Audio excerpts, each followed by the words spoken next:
Bienvenidos todos y todas, como todos los viernes. Hoy les tengo un tema especial, que es el análisis de causa-raíz, ¿no? Muy bien. Entonces,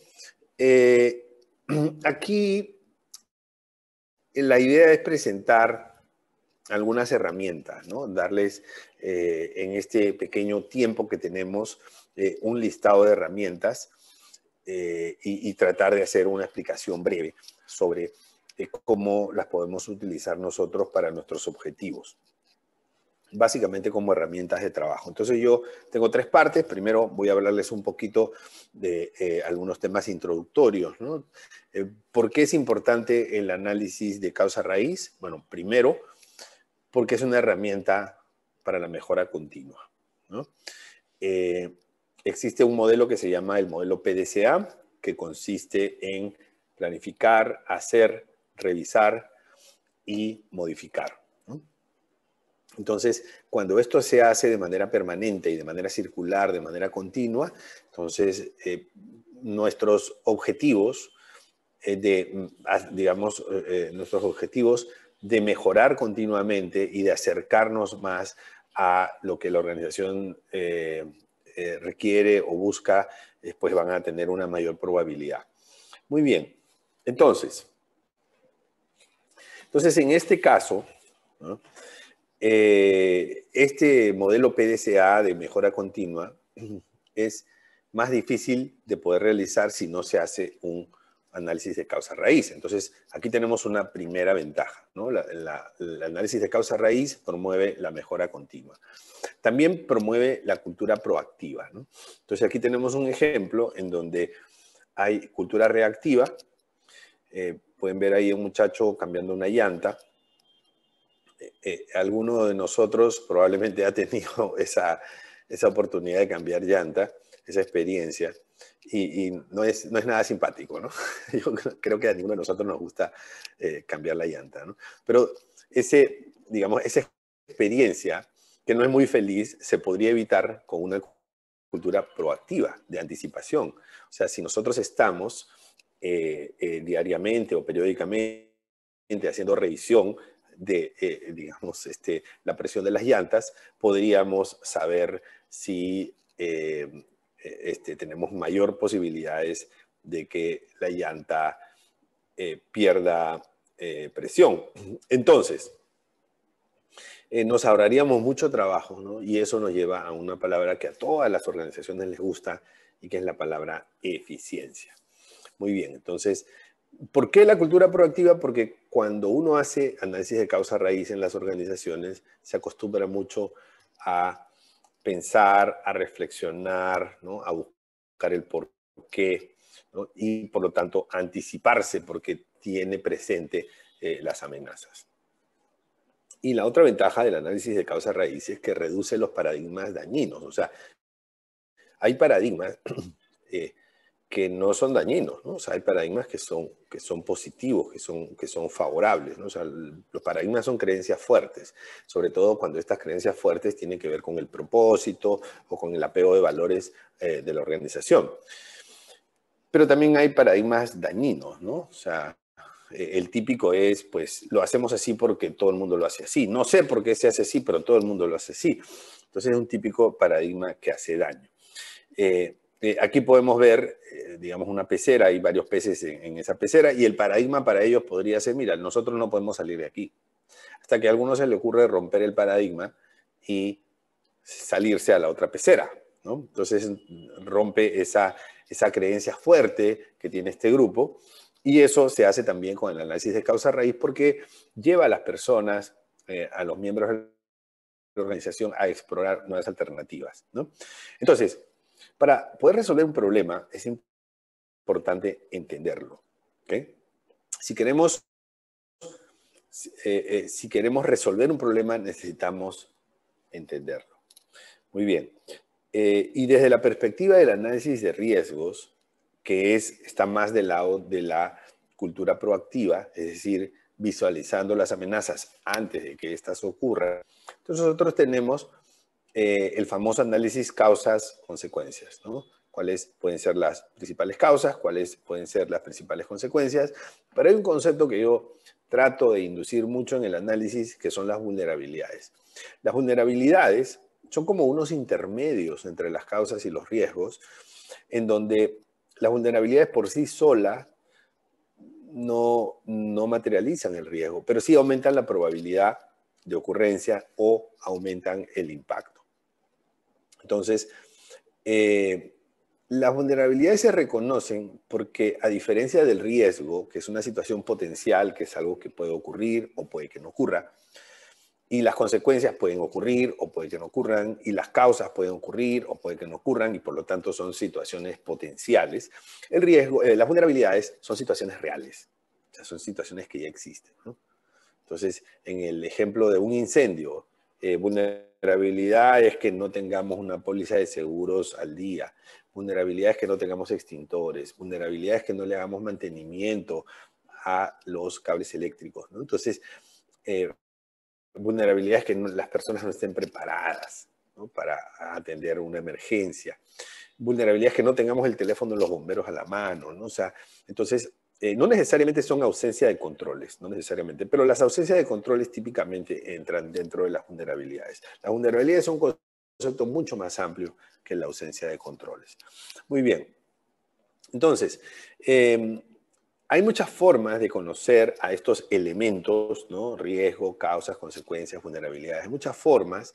Las reuniones, los talleres, las entrevistas, los mapeos de procesos, los foros virtuales, los cuestionarios, ¿no?, o encuestas, las autoevaluaciones. Hay muchas formas, ¿no? O sea, cada organización pues verá cuál es la mejor opción para poder entender mejor este mapa, porque en la medida que nosotros podamos entender mejor cuál es nuestro problema, vamos a tener mayores posibilidades de poder resolverlo. Entonces, ahora sí, después de esa introducción, vamos a ir con las técnicas y herramientas. Básicamente son 7, ¿no? 7 técnicas y herramientas que se las voy a resumir. Por razones de tiempo las tenemos que resumir. La primera es, esta me gusta mucho a mí, que es el análisis de la línea de tiempo, ¿no?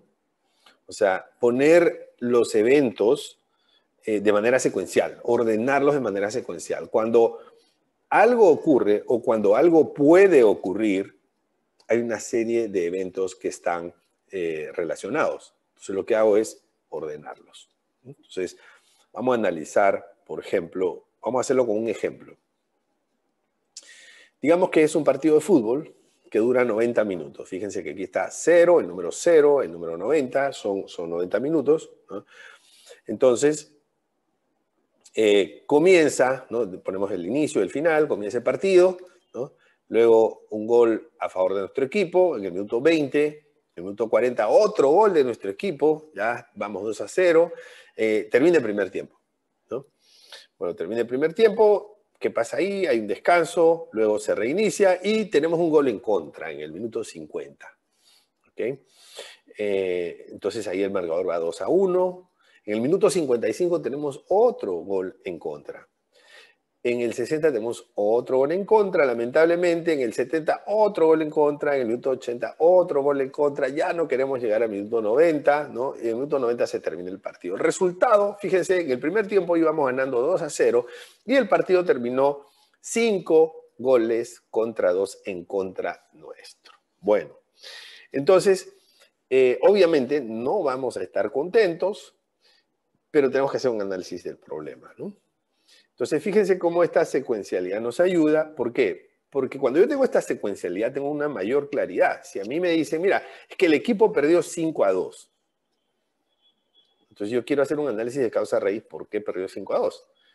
¿Por qué perdió 5-2? O sea, pues tendría que ver el partido, tendría que ver los 90 minutos de juego, hacer un análisis más detallado. Pero fíjate cómo un análisis secuencial me ayuda muchísimo hacer estimaciones o hipótesis de manera rápida, ¿no? Mira, entonces yo veo que los 2 primeros goles, o sea, en este análisis secuencial, yo veo que los 2 primeros goles se dieron en los primeros primeros 45 minutos y los 5 después del descanso, después del entretiempo, ¿no? Y entonces empiezo a hacer mis hipótesis. O sea, algo pasó en el momento del descanso, en el entretiempo, en el break, algo pasó. Y establezco hipótesis, ¿no? Que después, en un análisis más profundo, voy a tener que validar.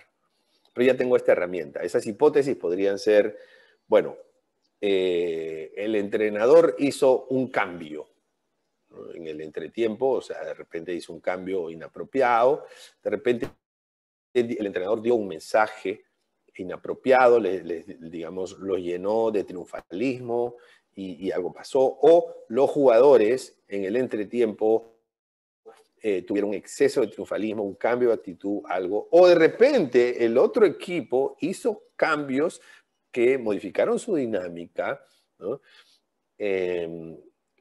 Y yo establezco todas esas hipótesis, ¿no? Y después ya conversando con personas, viendo el video del partido, o sea, ya yo podría empezar a establecer, validar las hipótesis o rechazarlas, ¿no? Entonces, este análisis de la línea de tiempo es muy útil, sobre todo para personas que somos relativamente analíticas y si somos algo estructuradas y nos gusta el orden, entonces nos ayuda muchísimo, ¿no? Bien, no es muy complicado, es algo muy sencillo, ¿ok? La segunda técnica es la técnica de los 5 porqués, y esta es una de las técnicas, digamos, más usadas, ¿no? Entonces, aquí se hace una similitud con el niño molesto, ¿no? Si alguno de ustedes tiene un hijo y tiene como yo un hijo que es un poquito rebelde y que además es inteligente, entonces me podrá entender mejor, ¿no? La de los 5 porqués, ¿no? Entonces, el niño pide algo, ¿no? Un helado, un juguete, lo que sea, ¿no? Y entonces el papá le dice no. Entonces, inmediatamente, ¿no? El niño dice, pero ¿por qué no? Y el papá se inventa una respuesta de salida, ¿no? Pero porque no es el momento, le dice, ¿no? Entonces el niño, pero ¿por qué no es el momento? Entonces, y así, y a veces de manera inteligente, ¿no? Acorrala, digamos, al padre de familia a tal punto que el padre casi no tiene, ya se queda sin respuesta, ¿no? ¿Por qué? Porque esta técnica de los 5 porqués se ha comprobado que es muy útil, que es muy potente, ¿no? Para poder encontrar la verdadera razón. Y se llama 5 porqués.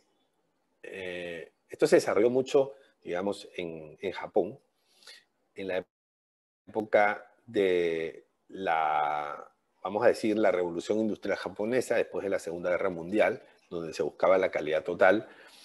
De hecho, en las fabricaciones de autos fue que se usó mucho. Toyota lo usó muchísimo como una herramienta de trabajo. Entonces, se encontró que en la mayoría de los casos, después de 5 preguntas, después de 5 porqués, encontraban la causa raíz, ¿no?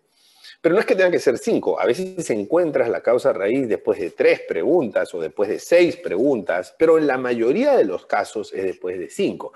Por eso es que se llama los 5 porqués. ¿Ok? Muy bien. Entonces, un ejemplo, ¿no? Vivimos una época inflacionaria. Entonces, ¿a qué se debe la inflación alta en Estados Unidos? Para no hablar de la inflación mundial, ¿no? La inflación alta en Estados Unidos. Bueno. Entonces, primero, ¿por qué? ¿Por qué hay inflación alta en Estados Unidos? Porque los precios suben. Muchas de las respuestas parecen redundantes, ¿no? Parecen tautológicas. Pero cuando tú lo piensas bien, no son tantos. O sea, y no hay problema en que sean redundantes. ¿Por qué hay inflación alta? Porque los precios suben. ¿Pero por qué los precios suben? ¿No? Porque hay un incremento de la demanda respecto a la oferta. ¿Y por qué hay un incremento de la demanda respecto a la oferta? Bueno, porque hubo una emisión monetaria inusual y exagerada, ¿no? Estados Unidos tenía una emisión que los economistas llamamos M0. M0 es la cantidad de dinero que está circulando en toda la economía, ¿no? Antes de la pandemia era 3.200 trillones de dólares. Eso era M0. O sea, la cantidad de dinero circulando, 3.200 trillones de dólares. Cuando llega la pandemia, entonces se le va la mano a los, digamos, tomadores de decisiones y la política monetaria se hace expansiva. Entonces empiezan a emitir. ¿Por qué? Porque como había tanta afectación a la economía por la pandemia, negocios cerrados, turistas que ya no llegaban, o sea, una afectación generalizada, entonces, bueno, no se les ocurrió mejor idea que vamos a darle liquidez a la gente para que así la gente no sienta, ¿no?, que la economía se está afectando. Además, eran épocas de elecciones, además, digamos, liderazgos especiales. Bueno, entonces se hizo una emisión, pienso yo, exagerada, pienso que se les fue la mano, y terminaron el 2021 con con un stock de M0 de 6.200 trillones. O sea, digamos, para entender bien, en toda la historia de los Estados Unidos se emitieron 3.200 trillones, ¿no? O sea, generaron un stock de toda la historia del país de 3.200 trillones. Y solamente en 2 años pasaron de 3.200 trillones a 6.200 trillones. Obviamente, si hay más dinero, ¿qué tiene que pasar? Si hay más dinero, hay más liquidez, hay mayor presión en la demanda, la gente consume más, la gente gasta más, se inicia una escalada de precios. Antes de la guerra y antes de que el precio del petróleo tuviera las escaladas de mayor nivel, es decir, en diciembre del 2021 ya Estados Unidos tenía una inflación de 7.4%, ¿no?, producto de una exagerada emisión monetaria. ¿Okay? Claro, después viene la guerra, después viene la escalada de precios del petróleo, son elementos adicionales, ¿no? Y eso, pues obviamente, termina potenciando la inflación, ¿no? Pero en el análisis de la causa raíz, nosotros tenemos, la causa sería esta, ¿no? Una emisión monetaria inusual y exagerada. Y tenemos las vulnerabilidades que son la guerra, el cambio, digamos, de equilibrio en el precio del petróleo y esas cosas, ¿no? Muy bien. Entonces, esa es la técnica de los 5 porqués. Normalmente esto funciona y funciona bien y no es muy difícil. Solamente tenemos que ser como esos niños que quieren que le compre juguete y hacen todos los porqués de manera testaruda. Bien, la tercera herramienta es el diagrama de Ishikawa, ¿no? Ishikawa fue un químico, empresario, precisamente de esta época, de la época de lo que llamamos la revolución de la calidad en Japón, ¿no? Y él inventó este diagrama, ¿no? O sea, se llama el diagrama del pescado en algunos casos o el diagrama de Ishikawa. Entonces aquí se ve el efecto, o sea, cuál es la consecuencia. Y, digamos, cada una de las espinas, o sea, tiene 6 espinas, por eso se llama 6M, porque son 6 espinas, y él a cada una de estas espinas le puso una categoría, ¿no? La primera fue método, o sea, el método está fallando, hay algún problema con el método, ¿no? En nuestro lenguaje actual sería proceso, ¿no? Bueno, el otro es maquinaria, porque recuerda que esto está muy vinculado a producción industrial, ¿no? El siguiente, mano de obra. La mano de obra está calificada, hubo huelgas, algo pasó con la mano de obra, están descontentos, o sea, ¿qué está pasando con la mano de obra, ¿no? Y luego, las 3 siguientes, los materiales, o sea, los insumos, ¿no? En nuestro caso, si estamos en el negocio bancario, pues los materiales, los insumos sería la tasa de interés, ¿no? O sea, ese es el insumo, ¿no? Bueno, la medición, ¿okay? Sí, la métrica, porque a veces todo está bien, pero el tablero de control tiene una distorsión, ¿no? El medio ambiente, ¿okay? El entorno. Entonces, digamos, el diagrama es muy potente, tanto que se sigue usando. El asunto con este diagrama es que esto está muy enfocado a empresas industriales. Y nosotros trabajamos, muchos de nosotros, en empresas de servicios. Entonces yo le hice una variante, ¿no? Porque me tocó organizar un curso sobre el análisis de causa raíz y entonces le hice una variante. Y la variante que tengo es esta. Mi variante, ¿no? ¿Ok? Obviamente es mejorable. Desde la perspectiva de gestión de riesgos, o sea, yo cambié las 6M de Chicagua por estos 6 componentes de espina. Primero, el error sin intención. En la parte de arriba tengo lo relacionado a personas y en la parte de abajo no personas. Las personas son muchas veces un factor de causa raíz de los problemas que tenemos en las organizaciones, ¿no? O sea, por decisiones, por errores involuntarios, por las razones que sea, pero yo lo he categorizado. Entonces, a ver, tenemos los errores sin intención, ¿no? Primero, error sin intención. O sea, me equivoqué, error de dedo, como dicen, o error de tecla, ¿no? O error de traductor, error de lo que sea. Bueno, error sin intención, no tuve intención. ¿Okay? Luego tenemos la negligencia, ¿no? En la negligencia no hay conciencia, bueno, hay conciencia, pero no hay mala fe, ¿no? ¿Okay? Y tenemos el acto de mala fe, que en todas las organizaciones hay defraudación interna, en todas. ¿Okay? Bueno, y abajo lo que tenemos son los procesos, ¿okay? Que esto vendría a reemplazar, en el caso de Ishikawa, lo que son los métodos. ¿Okay? Tenemos los procesos, tenemos los sistemas, entendido como sistemas, tecnología y no tecnología.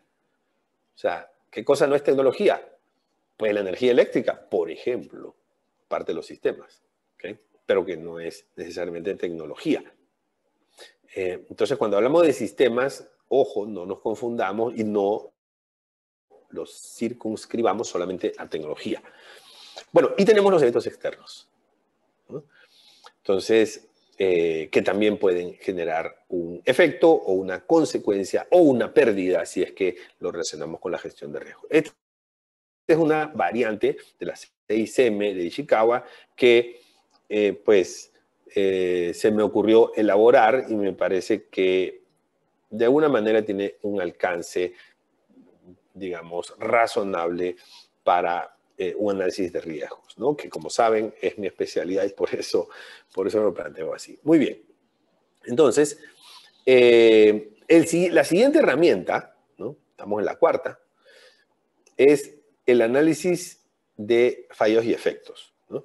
Entonces se consideran 3 variables. Severidad, o sea, si tenemos un problema, ¿qué tan severo es? En una escala del 1 al 5, por ejemplo, o una escala del 1 al 10, le damos una puntuación. La probabilidad de ocurrencia, en una escala del 1 al 5. Con el 1 y el 2 tienen lo que muchas veces se usa en gestión de riesgos en un mapa de calor.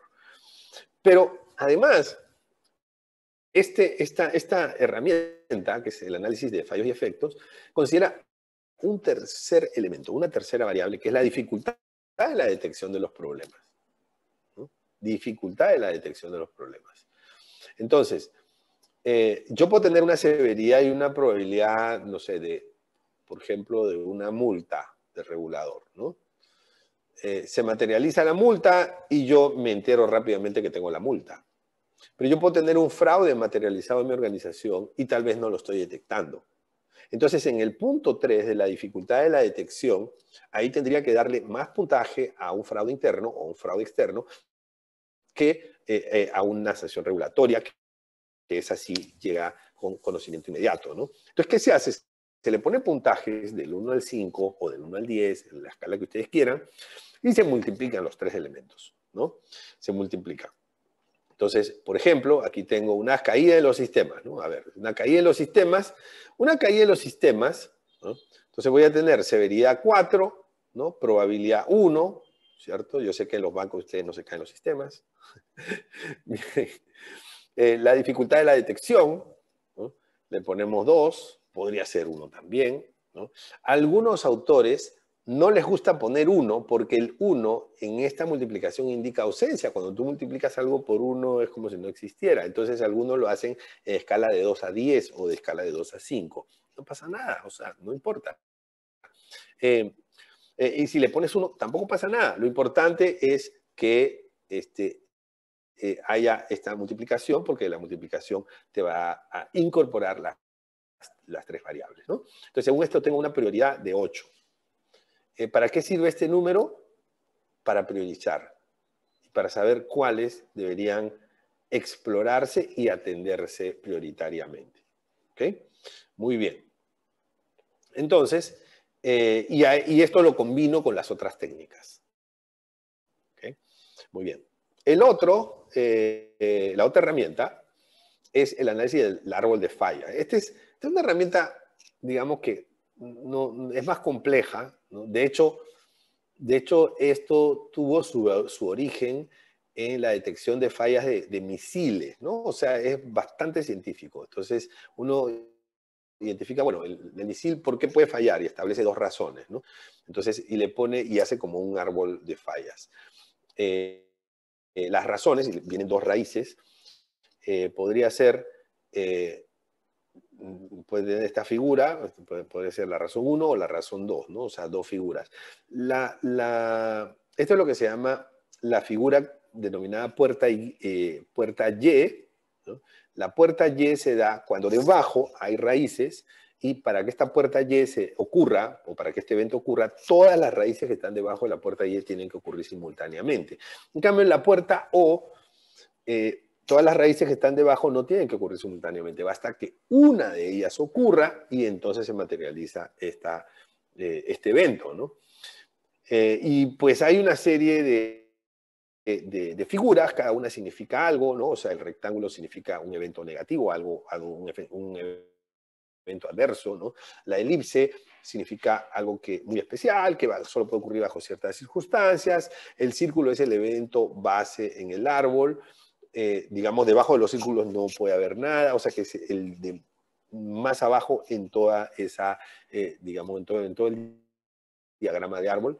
El rombo es pues algo que ha ocurrido y que no ha terminado porque tenemos incertidumbre de lo que puede ocurrir. El triángulo significa transferencia de una rama del árbol de fallas a otro lugar del árbol, ¿no? Digamos, la figura que más se usa es el rectángulo, ¿no? Entonces, al final tienes un arbolito como este, ¿no? Y de ese arbolito te ayuda a poder identificar las causas raíces que son las que van abajo. ¿Okay? Entonces, esta es una herramienta bastante sofisticada, ¿no? No se las podía dejar de mencionar. Pienso que como, digamos, para lo que nosotros hacemos y para lo que queremos promover dentro de nuestras organizaciones en todas las áreas, de repente esta, por su grado de sofisticación, no es la más recomendable. ¿Okay? Pero no se las puede dejar de mencionar. Y tenemos finalmente lo que se llama las 8 disciplinas, ¿no? Esto digamos, a diferencia, este es, digamos, el otro lado de la competencia de los modelos japoneses de calidad total, y esto tiene un origen en los Estados Unidos, básicamente los fabricantes de autos, específicamente, así como la Toyota tenía los 5 porqués, entonces Ford tenía las 8 disciplinas. En la década de los 60, pero en los 90 surge una D adicional, ¿no? Pero le llamaron D0, entonces igual se llegaba hasta el 8D y por lo tanto se mantuvo el nombre de las 8 disciplinas, ¿no? Entonces, realmente son 9 cuando lo ven bien. El D0 que se añadió en la década de los 90 es la planificación. Y después tenemos el D1, el equipo, la conformación del equipo. D2, el problema, entenderlo, describir el problema, fundamental, porque si no entendemos el problema, no vamos a poder resolverlo bien. Es decir, yo creo que es más conveniente destinar un 90% del tiempo a entender el problema y un 10% a buscar la solución, que un 10% a entender el problema y el 90% a buscar la solución, porque la búsqueda de la solución podría ser difusa. ¿Okay? Bien. Luego, la siguiente es la contención, o sea, hacer algo provisionalmente. La siguiente es el análisis de causa raíz, propiamente dicho, para lo cual también podemos combinar herramientas. O sea, el análisis de la línea de tiempo, los 5 porqués, el diagrama de Chicago, o sea, esas son herramientas que se pueden combinar, ¿no? No son excluyentes. En las acciones correctivas, ¿okay? La implementación, la prevención y la celebración y cierre porque lo consideran como parte, digamos, de todo este proceso. Entonces, esta herramienta es más un procedimiento estructurado, ¿no? Con fases, con etapas, con componentes orientados a resolver problemas. Muy bien, entonces, finalmente, ¿no? O sea, una vez que nosotros detectamos el problema, ojo, no basta la detección de la causa raíz, la causa raíz ayuda mucho, pero también, por eso en la introducción yo les decía, hay que hacer un análisis completo del problema. Y el problema no necesariamente puede estar en la causa raíz, sino también puede estar en las vulnerabilidades. ¿Okay? Bueno, entonces, lo que yo recomiendo, y lo hemos visto en otro bancaforo, hace el mes pasado me parece que lo vimos, o a inicios de este mes, es la metodología PAR. O sea, una vez que nosotros identificamos el problema o identificamos las amenazas, porque una causa raíz siempre va a ser una amenaza, pero también hay que ampliarlo a las vulnerabilidades. Entonces, una vez que nosotros identificamos eso, entonces usamos lo que yo denomino la metodología PAR. La metodología PAR consiste en hacernos 3 preguntas. Estamos frente a estos problemas y nos hacemos 3 preguntas. Esas 3 preguntas son, primero, ¿cómo podemos reducir la probabilidad de que esto ocurra? Segundo, ¿cómo podemos saber que podría estar ocurriendo? Y tercero, si ocurre, ¿cómo podemos minimizar el daño? Entonces, en mi opinión, un conjunto de medidas correctivas, ¿no?, que buscan corregir las elevadas amenazas que tenemos, debería basarse en principio de una manera sencilla, una forma práctica, metodológica, en estas 3 preguntas. A partir de ahí, con la experiencia, con los conocimientos de los dueños de los procesos, pasar a responder estas preguntas de manera idónea. Muy bien, amigos. Ese es un pequeño resumen de digamos, las herramientas para analizar la causa raíz. Muchas gracias a todos por su atención.